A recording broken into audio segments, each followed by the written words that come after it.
is just it's what we call our dashboard. So have you had an opportunity to log into the system at all yet? No, I have not. So when you get logged into the system, this is the page that you'll land on. Make sure you go ahead and do that. There are going to be some homework items from today's training that'll need to be completed by the time we get to our next training. And so I would definitely try to see if you can go ahead and get logged in maybe today to make sure that your credentials are working. But this is going to be the page. Okay, do you have our login, Adrian? Say that again. Do you have our login, or is that something I'd have to create?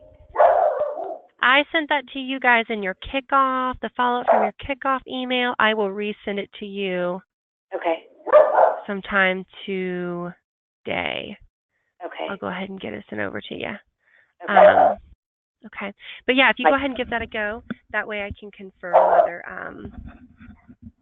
whether that's working or not. So then when you get ready to do the homework, you're not like scrambling to try to get in and you can't. When you log in, this is the page that you're greeted with. This is our member dashboard page. This is comprised of really 3 different types of dashboards. This is all just a snapshot of the information. So everything that you see here, we can dive in deeper. We can find way more details, but this is just giving us a quick overview of what's going on in the system. The first area that we see here, we've got on the left-hand side, our current membership roster. On the right-hand side, we have our new members in the last 90 days. That current membership roster is just going to have your different member types reflected along the left-hand column. Okay. And then you'll notice along the right-hand column under this active status, we have all of your members that have been divided out into each member type. Now, as your members move through their renewal periods, they'll begin as an active member up until their expiration date. So as long as they pay within that active status, they're going to remain an active member. If they don't pay during that time, they've passed their expiration date, they fall into their grace period. That's when they'll be falling under the grace period column. Nothing's changing for them. They're still logging in like normal, have full use of any of the social community components. They're just in the back end in their grace period. Okay. If they still don't pay their dues during the grace period, they're going to wind up in that lapse status. At that time, everything's going to look the same for them. I'm sorry. Everything's going to look the same for you on the back end. Okay. So you're still going to see their profiles. They're not going anywhere. They're staying right under this lapse column. The only difference is if the member tries to log in to the member landing page to access any member resources, the social community, they're going to be locked out. So they won't be able to access that info until they have paid their dues. And as time goes on, if you want to change their member type, if they've been lapsed, for 2 or 3 years, whatever you guys internally like to do, you can always delete their profiles or you can move them to prospects. So down here at the bottom, we have our prospect profiles. That is what houses any profiles that are not necessarily members. They're just prospects, so they're not paying dues, but hopefully they will at some point. We do have the ability to click on any of these numbers. So if I was like, oh, we've got 5 candidate bottlers, I can select that number 5. It's going to bring those 5 guys into our profile list, and there are some awesome things we can do from this list. We're going to come back to that at the end of our training today and hopefully make it through exactly what you can do from the profile list. Any questions on that? No. I just want to make one comment. I think Patrice made you aware everyone should be about the same because everybody renews at the same time. We send out renewal notices January 2018. It'll be time for everyone to renew. Although we did say get some new members in December, we'll still send out renewals for everyone at the same time. Yep, absolutely. And so everybody's on a date-based expiration date, and so that's exactly what I would expect. Okay, all right. Then we have our new members in the last 90 days. So anybody that joins in the last 90 days is going to populate on this new members area, and that's just to kind of pull them out to allow you to contact those guys frequently and quickly reiterating the membership benefits they're gaining by being a member with you guys. I love that. All right, then we've got our event dashboards. These are going to be pulling from your event registration forms, and so as we create those event registration forms, you'll start to see these areas populate. So of course, past events. This will only show you up to 3 past events, the date they were held on and how many people attended, whereas upcoming expected events, same thing. It's only going to show you up to 3 upcoming expected events, the date that they will be held on, and how many people have registered so far. outside of the three, of course, we can always see our forms and our form list, which we're going to look at later on our third training. But this is just, once again, that snapshot to give you a quick glance at as what has most frequently happened in past and what's most frequently upcoming and going to happen. Okay. Lastly, we have our financial dashboards. Our aged receivables on the left-hand side is going to show us how many invoices we have, by how much money and how many days they are outstanding. So current down here at the bottom means if we're going to end up having a big bar graph here. This means that those invoices are current. They're not past due. 1 to 30 days means 1 to 30 days past due, 31 to 60 days past due, 61 to 90 days past due, and 91 plus days past due.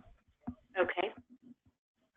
Lastly, we have our sales over time. Sales over time is going to show us how much money has come in per month per revenue account.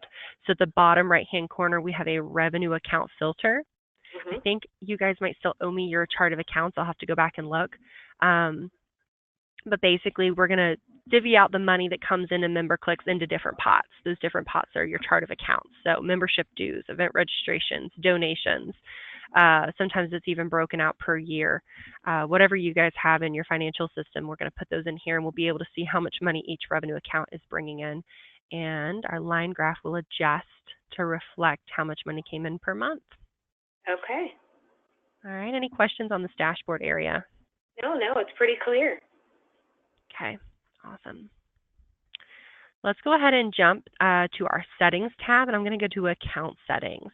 Now, you will not have to visit this area very often. However, once you've graduated from MemberClicks, once you've graduated from onboarding with me, I should say, you'll be calling into the help team with questions. The first thing that the help team is going to ask you is, what is your account number?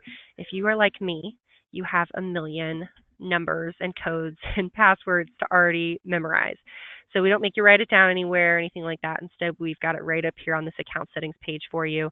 So you can always be like, you know what? Let me go check really fast, and you can find it right in this area. That's great. This is also going to show you how many custom versus prospect profiles you've used. So that first number, that 2,300, that's how many custom profiles you guys have. So how many paying members or profiles that we're keeping up with, like a date. Whereas there's that prospect. Prospects are going to be that 4,250 number. So how many prospect profiles you've used. You guys have 15,000 allotted prospect profiles, so I don't think you'll have to worry about that area too much. But as time goes on, you may start approaching this 5,000 number, which we would hope you would. And in that case, you would either want to level up with us or maybe get rid of some of those members that haven't paid in a couple years. Sounds good. You guys are on the Eastern time zone. Your membership year begins January 1st. We do have your member number turned on, but you can hide that member number from your members' profiles if you don't want them to see it. I have that you guys are using QuickBooks. Is that right? That's correct. Awesome. Now, when you're able to send emails from MemberClicks, when you send emails from MemberClicks, your members will have the opportunity to reply to those emails. When they reply, do you guys have an admin email address that you would want those reply to emails to go to? Yeah, we have one. It's info@IBWA. I have to get the exact address, but I think it's like info@IBWA.org, I believe. Okay. I'll put that in for now, and then we can always update it. Okay. Lastly, we've just got our billing contact information up here in the top right-hand corner. This is just for MemberClicks to have on file for you guys. Okay. All right. Any questions on any of that? No, I think that was pretty self-explanatory. Okay. I'm going to open up our MemberClicks test site because I want to show you the financials, and it's a little bit easier to see actual invoices that have been created. Okay. So I'm going to go ahead and go into here. So the next place we're going to go, I'm going to go ahead and jump to our financial tab. We're going to go from financial to invoices. Now, if you guys have a specific financial person that works for you guys, oftentimes I'll do a 30-minute financial training on the side. I also have some financial videos and articles that can help them. But we're just going to do kind of an overview today. Okay. When we go to financial and invoices, automatically you're brought to the invoice list. Obviously, there's not anything in here right now because we don't have any invoices created. So I'm going to go back to that MemberClicks test site, use our financial and invoices. So I'm going to the exact same place. Of course, we actually have some invoices in here because we have been playing around in the system. So this is what your invoice list is going to look like once your invoices are created. They're always going to be listed by invoice number type, first name, last name, organization, the status of your invoice, whether it's paid, open, partial, or voided, total amount of the invoice, the due date of the invoice, and then you can view or void the invoice if the invoice is still open. Okay. We can click on any of these column headers to alphabetize, or I always forget that word, the opposite of alphabetize. For numerical. Numerical would be like the numbers, right? So then we can also put it in numerical and alphanumerical. Alpha, okay, yes. Is that what it is? Yes. So we can click on any, basically you can click on any of these column headers to sort it by that header. Okay. We can also sort these invoices. So this is going to house all of the invoices for the entirety of you guys being with us. So that's going to be a ton of invoices at some point. That's why we've created a search bar so we can search the invoices in the system by first name, last name, organization, or invoice number. So I can search my name. I know I've got a couple invoices in here. Okay. Robbie is going to love it. Awesome. I love our financial piece. I think it's so easy. So this brings up all of the invoices for my name. We can also further sort these. So if we just wanted to see a specific type of invoice, we can see ad hoc, credit memos, forms, or renewals. Okay. So maybe I just want to see my renewal invoices. I can apply that filter. And then even further, we can also void by status of the invoice. So maybe I only care to see the paid renewal invoices. That's going to allow us to really see that kind of micro version of what you're looking for in the system. Okay. Once you have found the invoice that you're looking for, you can tag it. You could email it. So maybe I called you up and I said, hey, I can't find my copy of my receipt for my invoice. Can you resend it to me? You would say, sure, look my name up, find that invoice, either send it to the default email address you have in my profile, or you can add an additional recipient or just change that email address altogether. Nice. Very nice. You also have the ability to create a PDF and print this off so you can send it snail mail to me. So maybe I don't have a valid email address, or maybe I'm just not great with computers. You could send me a printed version. Okay. We also, I'm going to go ahead and just look at an open, what did I do here? I want to see just an open invoice. Okay. Not paid, not paid. Oh, I see. It's my name. That's why. Open. I want to see just an open invoice, so I'm going to go ahead and select an invoice number. This is going to allow us to view the invoice just as it would appear to your members. So this is exactly what your invoices are going to look like. Of course, it'll be your logo in the top right-hand corner, your association information in the top left-hand corner. The rest of it, though, is pretty much on par with how y'all's are going to look. It's really the same thing. Very nice. It's crisp and clean. I really like that. Exactly. Not a lot of fuss on it. We have a notes section I'm about to show you in just a moment where you can add individualized notes per type of invoice. So I'm going to show you where you can add those notes in. That's external. Anybody can see that, including your members, right? But then down at the bottom, we have a enter invoice comments here. Okay. These comments would be internal. So if you void an invoice, and if you're like me and 10 seconds later, you're going to walk away and totally forget why you voided it, you can put in a note here, voided because her cat died and she couldn't come to the event, or something like that. Okay. A couple other things. You can download an invoice specifically from this invoice. We could void it. We could create a credit invoice. We could also pay the invoice. So most commonly, you're probably going to have somebody call you up while they're driving down the road, or just give you a call and say, hey, can you just take my payment over the phone? I can't figure out how to pay it online, or whatever the case may be. Or somebody may send you a check through the mail that you need to apply. You're just going to find their invoice, select pay invoice right on the invoice itself, and either apply credit card information Oh, great. or make an offline payment. Maybe it's a check.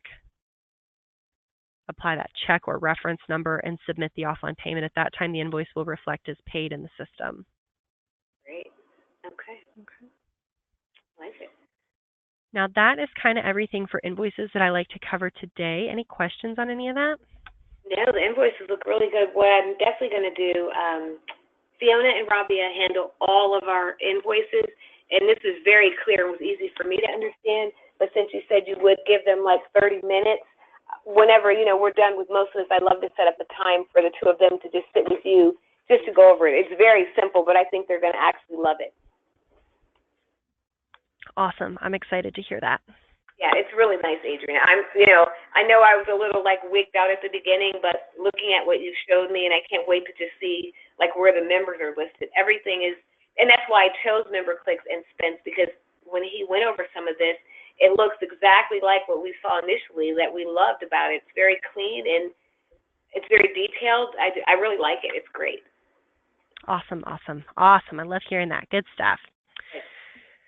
So the next two items we're going to look at are just some tasks for you to finish after our call today or whenever you have an opportunity before our next call. The first thing is invoice templates. So an invoice template, let me restart. So you sent me a while back a document with notifications for dues renewals. I think you sent it to me, and I went ahead and added it to the system. So you would have written up some verbiage that's going to go out with dues renewals. Those notifications are to kind of poke your members to say, hey, it's time to pay your dues renewals. Hey, it's time to pay your dues renewals. Hey, it's still time to pay your dues renewals. And then, of course, once they pay that dues renewals, their particular invoice or notifications will stop going out. What we didn't cover in that document is what if we create any other type of invoice in the system? So what if we create invoices for events or donations, partnerships, or sponsorships? If you have an invoice created for a member and they didn't have to pay the invoice at time of form submission, they've got an open invoice hanging out in the back end of your system. So you want that same poke to say, hey, you got an open invoice. Hey, you still haven't paid your open invoice. Hey, your invoice is past due. And then even if they did have to pay at time of form submission, there's a payment confirmation notification that you still want to set up that's going to go to them. So that's where invoice templates come in hand. They're kind of like doing your dirty work for you in a way. You're not having to chase down money. The Rabia or I'm going to call her Rabia. Fiona or Rabia should have an invoice template already created, correct? I don't know. It depends, because these are notifications. So, and this might be a different process than what you guys have done in the past. Okay, let me check. They do all of our invoicing, so I will definitely check with them in the morning. Yeah, and keep in mind, this doesn't have anything really to do with the invoice itself. It only has to do with the notification that goes out in regards to the invoice. So what you'll need to do, if they have it, that's great. You can take what they give you. You're going to come in the system, in the invoice templates icon, and you're going to need to create an invoice template. My suggestion is first sitting down and writing out every type of invoice our system could potentially create for you. Nothing too specific. I would keep it at a larger general level, like events, not like November luncheon, December luncheon, board party meeting or something like that. Like I would keep it just like events. You guys may have one big conference once a year, and you may want to create a separate a separate invoice template for that conference, but still not like 2017 conference, just like conference, annual conference. Okay. So start off by creating that list of the different types of invoices our system's going to create for you, and then you'll want to create an invoice template for every type of invoice you wrote down. So you're going to select create an invoice template. You may want to name this events. You will definitely actually need one for new members. Okay. You're going to determine when that invoice is due from the day that it was created. Most typical, I'd say, is 30 days. Okay. I mentioned that there was that notes section on the invoice. This external, that's pulling from this footer information box. Okay. So this is where you're going to add in that notes section. And then you'll want to decide what types of emails do you want to use. If you want to send out an email saying, hey, you've got a new email just created, make sure you pay it. You're going to want to come in here, turn that notification on, and add verbiage. Okay. You'll probably want something a bit more, a little bit more specific than what's here. The coolest part is we have merge data. This merge data tool will let you bring in information from the individual's invoice. So you could say invoice number is due on invoice due date. You can pull in information from their profile, their first name, their last name, their organization. All of that is really helping them know exactly what they owe, when they owe, and what they owe, if that makes sense. Yes. So you'll just want to dive in here, turn each of these on that you're going to want to use, and then you'll have to edit the email for each of these items. A lot of the associations I work with, they're like, oh, well, we'll just do this later. But the awesome thing about this is if you go ahead and get this set up, it's going to save you so much time in the long run as far as potentially having to chase after money on people who didn't even know they realized they owed you money. The other awesome thing about this is it's going to attach the invoice every time these notifications go out. So they don't have to go searching for it. It's already attached right there. They just click on the invoice, it opens up, and they pay it. So it makes it so easy for the members to pay. We are going to go through a go live checklist before we can go live with the site, and this is one of the items on it. So it's another thing about wanting to go ahead and get this done, because then when we get ready to launch, you really won't have much to do. Okay, good. Okay. So you'll just dive in here and edit these emails, and you'll want to create a different invoice template for every type of invoice the system's going to be creating for you. Okay? Okay. The next item that I ask you to do is this invoice settings icon. This is super easy peasy. All you have to do is upload the organizational logo that you guys have that you want to appear on your invoice. Okay. And then the organization information, that's going to be what information for you guys that you want to appear at the top left-hand corner of the invoice. All right. Let's see. And I'm going to send this to you in a follow-up email, so don't feel like you got to write all of the little things down. Okay, good. I'm trying to look and write. Okay. All right, perfect then. I'm not going to write anymore. I'm just going to look. Yeah, I know sometimes you miss things when you're... Okay, thank you. Yeah, of course. The last piece of this is just what invoice number do you want the system to start at for you. If you want it to start at invoice number 1, that's fine, but usually it's something like 1,000, 2,000. The system will start creating those invoices based on whatever number is in this area. Okay. All right. We have your revenue account, so at some point you'll want to go ahead and send me the chart of accounts from your QuickBooks financial system, and I'll add those in for you. To add a new revenue account, I always joke and say this is the hardest thing in the system. It's really just so simple. You'll add a new revenue account, put in the revenue account name. If it's for dues, you'll toggle on dues. If it's not for dues, you'll leave it toggled off. If you guys are using a cash accounting or accrual-based accounting, there's 2 different types. Accrual, I would say, is most common. If it happens to be cash, you would toggle cash on. If it's not, you would leave it toggled off. Your financial person will know which financial system you're using.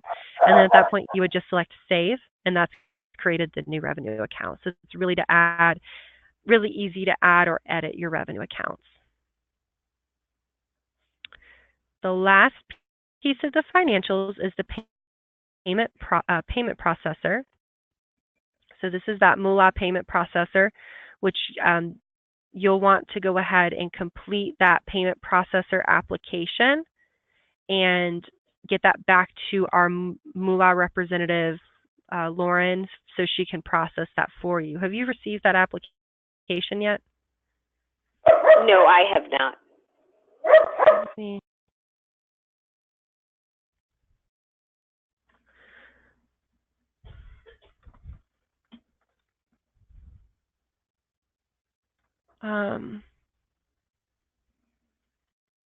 I'm going to send a message to Hart really fast so she can go ahead and...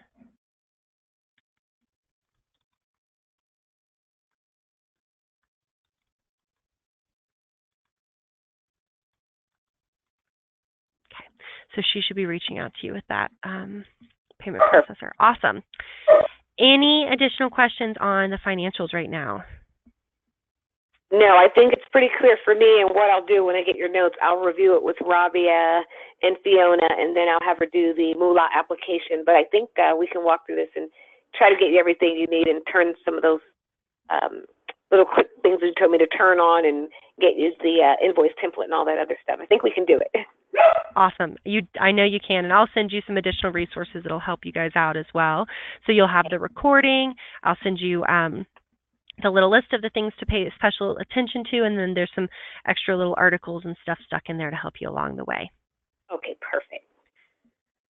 All right, so the next item that we're going to jump to, we're going to change the way we're thinking, and I want us to think a little bit about attributes. So we're going to start talking about profiles. Now, attributes are just a field that we use to describe your members. So my name is Adrian. My name is an attribute of who I am. And you would collect that in my member profile.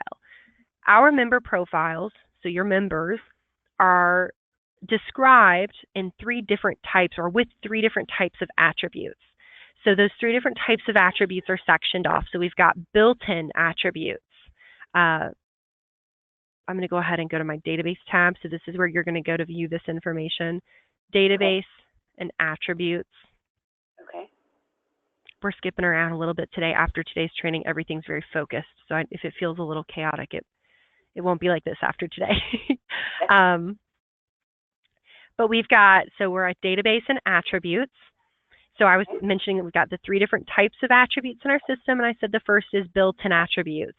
Built-in attributes, you see them on my screen here. Those are just the pieces of information that we know you collect on your members, because across the 1,800 plus associations we've worked with, information on their members. So that's things like your member's name, their physical address, email address, organization, phone number, just very basic pieces of information. Yes. Over time, you may want to collect additional information on your members. So you can have up to 5 physical addresses, email addresses, and phone numbers collected on one member at any given time. So what I mean by that is you may want to have my email address, my work email address, my spouse's email address, secondary email address, and my dog's email address. That's a silly example, but I ran out of the 5th one. But basically, you can have up to 5 of those items filled out just in my profile. Same with physical address and phone number. So I can select any of these email addresses, phone number, and build out additional labels. Now, Elliot would have created whatever labels you would have collected in your previous database. In this case, we may need to create some extra labels. So one day you may go, you know what, I really should be collecting my members' cell phone numbers. You can come into this attribute, create a new label called cell, and now that's what's going to be, that will also be a field in their profile that they could fill out for you. Nice. Maybe facts, maybe just a main, maybe a work. And now notice I can't create any more because we've created up to 5. So you have the ability. We know that basically your database is going to be growing as you're in member clicks. And you might be finding things like, oh, I should have done this, I should have collected that. And so we've kind of created this room for you to come in here and expand as your database expands, which I love because I hate being stuck in something where I'm like, but I might change my mind. So you can always be constantly changing this with how your database grows. Okay. So those are the built-in attributes. I mentioned we have 3 different types. The second type I would mention would be system attributes. System attributes are pieces of information the system uses to keep track of your members' membership period and how much they owe in dues. Now, we can't do anything with that info because the system is controlling it, but we can view the information in your member's profile, which I'm going to hopefully try to get to today. Basically, that's things like your member's member type, member number, expiration date, join date, last renewal date, just different pieces of information that really helps describe the story of your member's membership period with you. Lastly, if we continue to scroll down here at the bottom, we have custom attributes. Custom attributes are items or pieces of information that you collected on your members that we wouldn't have known you wanted to collect on your members. So we created a custom field that would allow you to collect this additional piece of information. Right now you have two, imported member number, which might be something that Elliot created for you. I'll have to ask him. And then title. Okay. Same thing here. This can continue to grow and develop. If one day you go, I should have collected my members' birth dates. I want to do some type of birth date special. Then you can add a custom attribute and start collecting that information. You may want to start collecting more like demographics about like what their specialties are, so that your members start having more information to network with one another. You can always build out those additional custom attributes. It's going to add them to your members' profiles. And then of course it would encourage your members to fill that information out on their profiles. So this is constantly evolving as you guys grow and change. Any questions on that? No, that's really another nice feature. Awesome. So there's two more things from this part that I'll ask that you guys do, and that's profile owner attribute security. It's right up here at the top, and attribute security. So to mention what these items are, okay, we've got profile owner attribute security. Basically, all of these attributes make up who your members are. Their name, their physical address, their email address, their phone number, their title, their expiration date, all of these things are making up your members. And they can view all of that information in their profile. You, on the other hand, get to tell them what can they do to that information. You may want them to be able to update their own physical address. You do not want them to be able to edit or update their expiration date, right? That's a system attribute. They shouldn't be able to touch that. So if we go to profile owner attribute security, this is going to look a little confusing, but it's really not so bad. We're just going to break it down. Okay. Along the top here, we have our member types. Okay. You'll want to determine, okay, if I'm an affiliate member, what should I be able to edit, only see, or not see or edit at all? If you feel confused at any point in time, we have a legend over here on the left-hand corner. Mm-hmm. And my best suggestion would just be to go through each member type down the entire column and ask, okay, as an affiliate, should I be able to update my primary? Maybe most of the stuff you're like, heck yeah, they can edit all of this stuff, except for at the very bottom, here are all of those system attributes. Okay.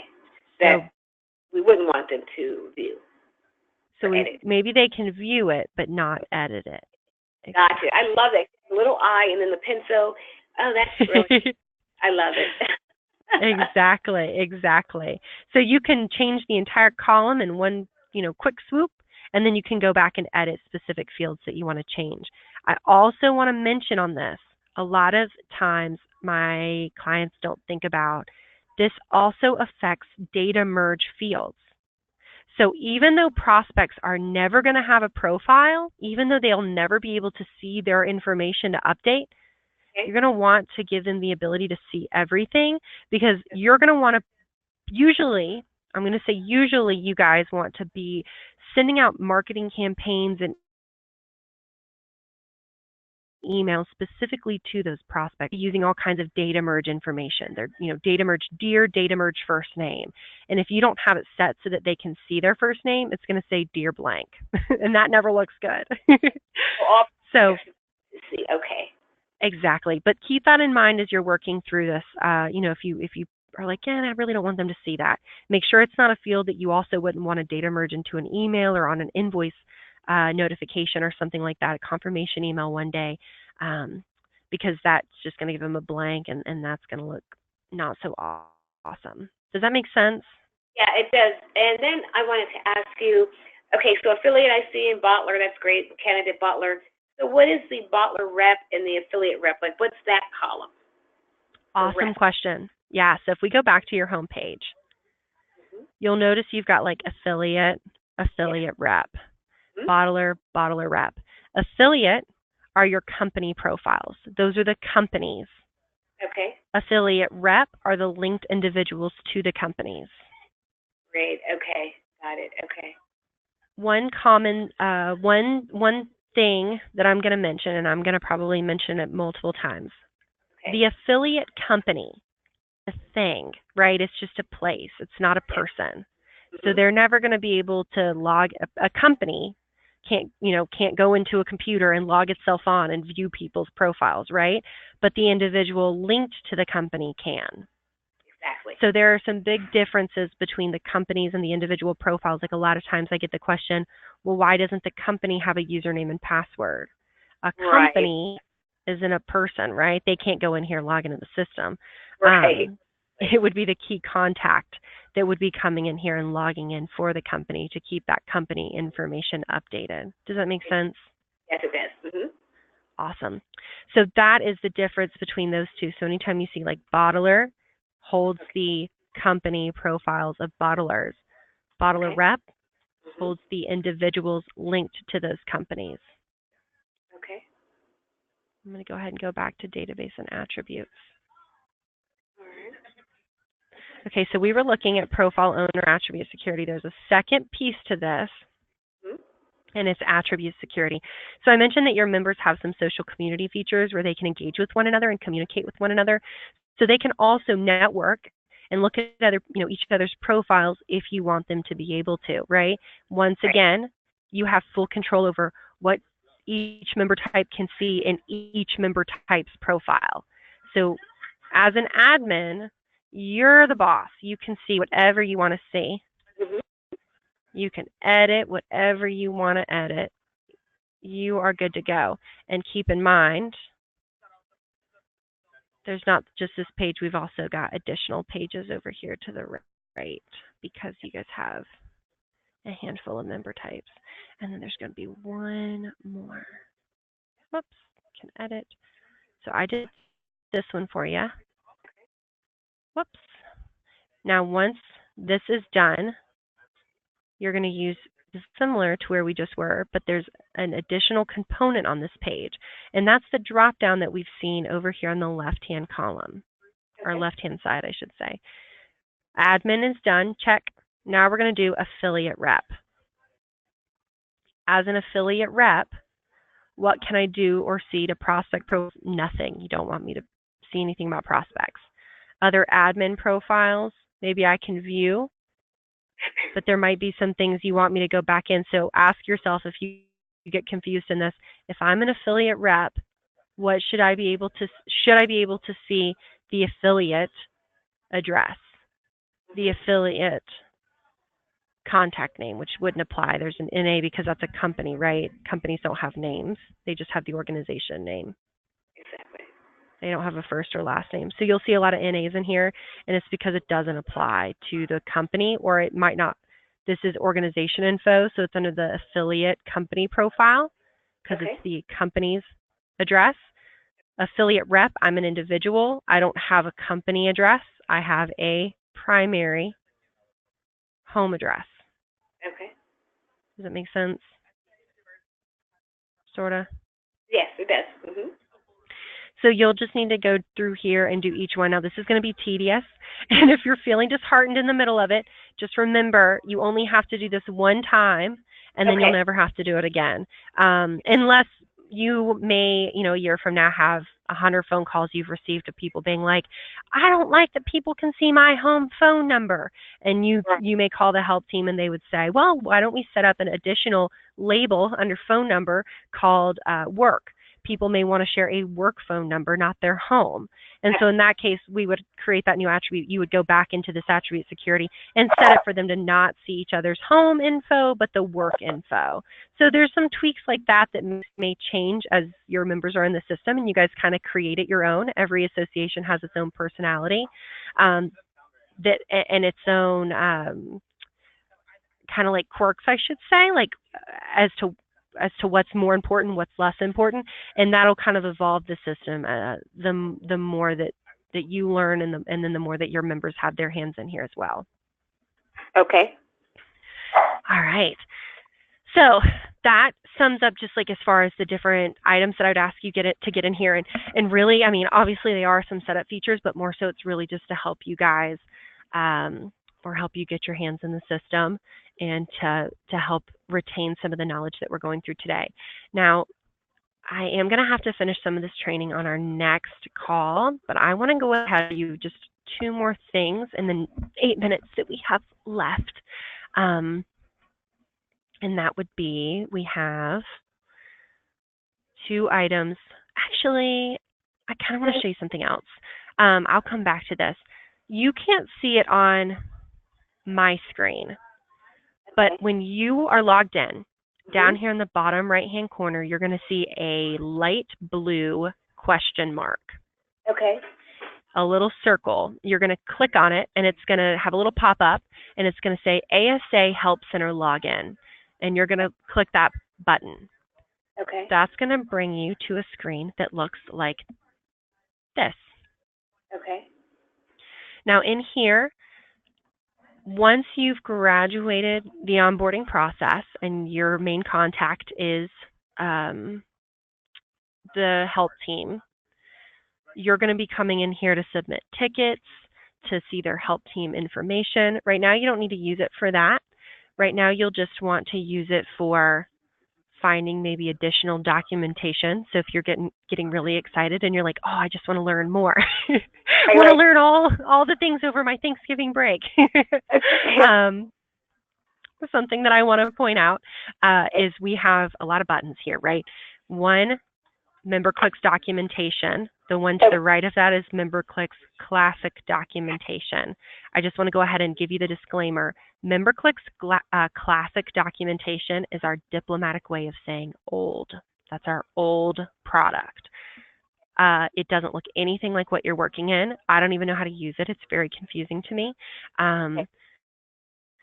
So you're going to want to stick to Member Clicks documentation. Now, if we select this middle button, it's going to bring us into a resource center of everything that has to do with the product that you're in. You can find items on the website, online community, the database. This is going to be a really helpful area for you. And I'm going to send you some of these in my follow-up email. How to send emails, member directory, forms, and then at the very bottom, my favorite, videos. I'm a visual learner. I like videos because you can play it and then pause it and then think on it and then maybe reverse it and then listen again. So this is awesome info as well. I do want to point out one other thing. If you search up here in the top right-hand corner, so if I search admin permission, it's going to bring up not only Member Clicks documentation, but there's that word classic again. So be aware of that if you're in here, that it's also going to bring up some classic stuff. And I don't want you to jump in that and be like, what the heck? This doesn't look like anything I've seen. Great. Yeah, but this is going to be just an awesome resource area for you as we work our way through the different trainings. Okay, good. Okay? Okay, good. Cool. And I just want I'm sorry. No, you're fine. You go ahead. Joe had asked me today because he said, oh, when you go through it, maybe tomorrow, if you have a link, you can just kind of show me what you learned. But he wanted to know, like, since you guys put the members in, is there a tab where we could click in and I could show him where you guys have all the members downloaded and the prospects? I mean, I know we went over that dashboard, the first page. Would I be able to just click in there and show it to him, or can I do that as of yet? It's an awesome question. So once you log into the system, if you click on this profile list button, it'll be up here in the top right-hand corner no matter what screen you're on. It's going to bring you to an area of all of your members. Oh, perfect. Now, this may feel a little bit overwhelming. There is an advanced search button that you can press. We're going to learn more about this when we get back on our next training together. But this advanced search will allow you to search by any of the attributes we have in the system. Okay. So if you might be like, I really only want to see all of my distributor member types. We can put in member type as the attribute, distributor, and then we would do a search. That's going to bring up all of those distributors. You can click on any of these profiles, and it's going to take you into the profile. Okay. Once again, I don't want to get into this because we're not going to be able to finish it, but we're going to talk more about this on our next training as well. Okay. Okay, That sounds good. What I'll do is, I know you're going to send me the log and everything. I'll just get in tomorrow. He's so busy. He wants to just probably see 5 or 10 minutes just to kind of see what I learned today, so I can show him that. But he's like, I want to see all the members, and I'm like, the members are in. Absolutely. All right. Now,